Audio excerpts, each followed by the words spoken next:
They said she was lucky to be taken in at all.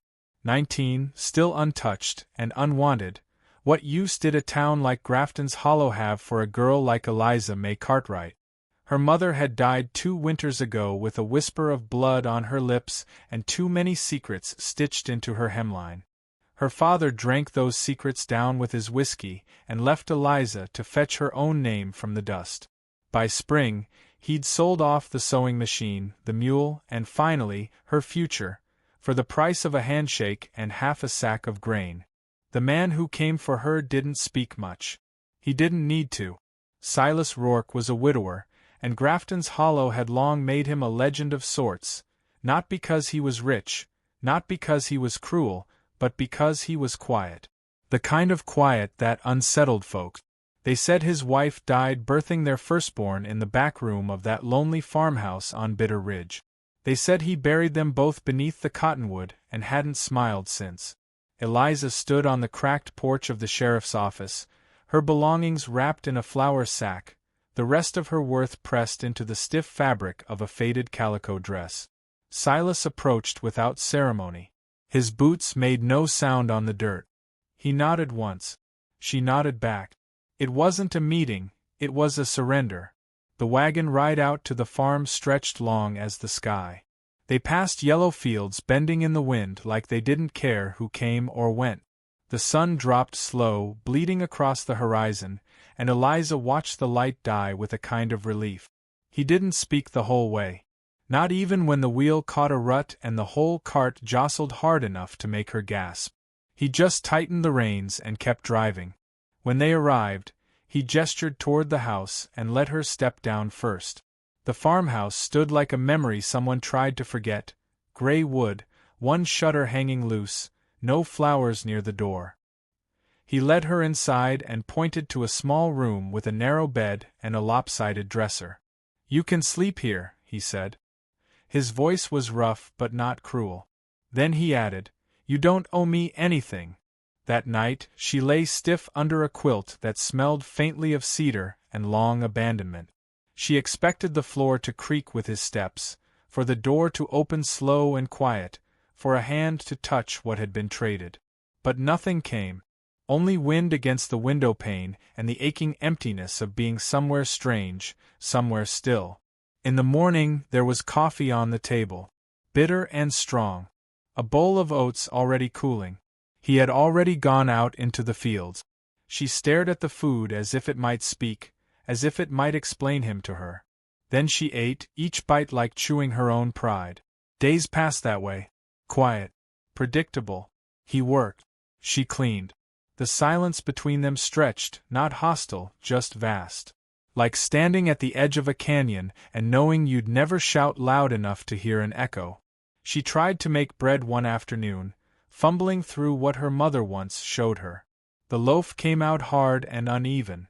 She left it on the table and disappeared into the barn to cry. That night it was gone. Every crumb. She noticed the little things first. The way he left gloves near the porch when the mornings turned cold.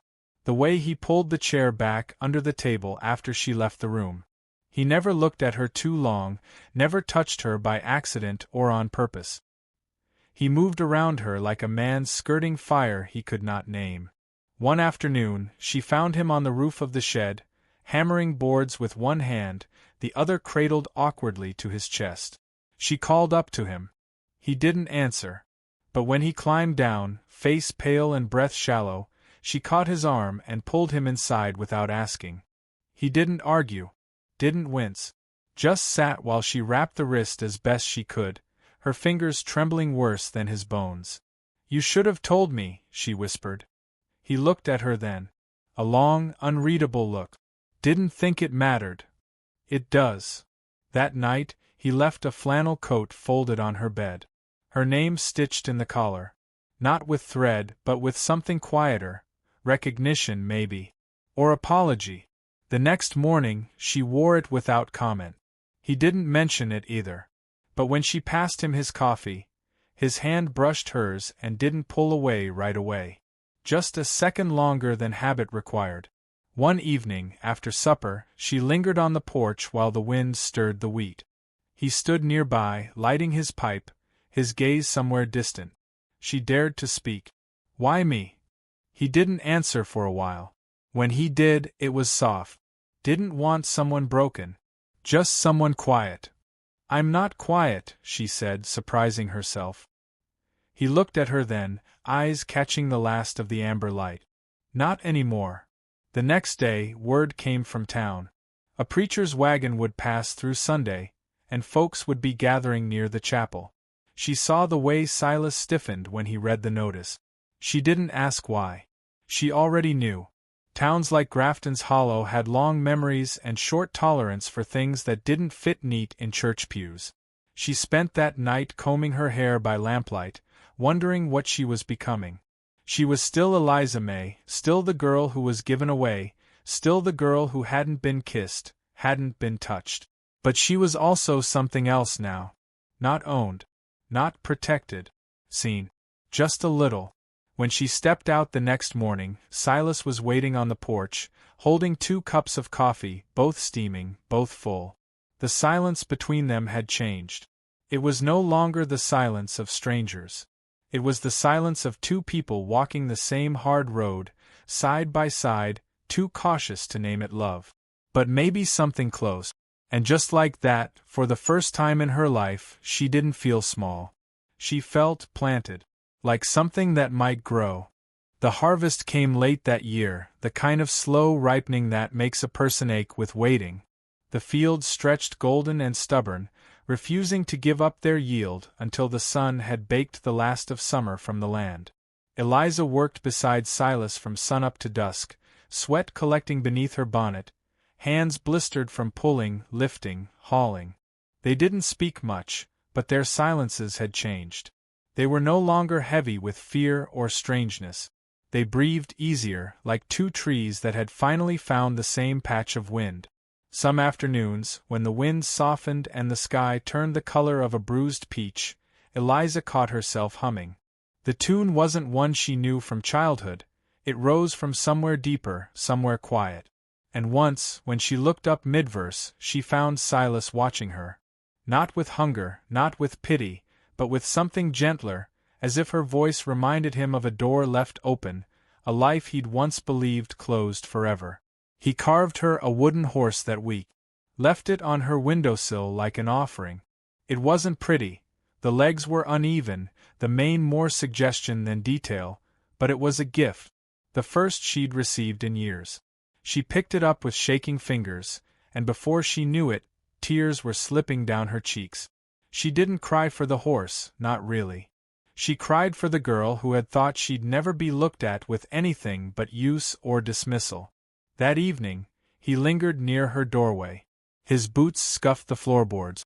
He didn't knock, didn't say her name. But she stepped to the door and opened it anyway. "You can sit," she said, voice barely above a whisper. He did. And they sat in 2 chairs pulled close to the hearth, the fire low and crackling. They talked in small pieces like children trading stones, quiet, unsure, honest.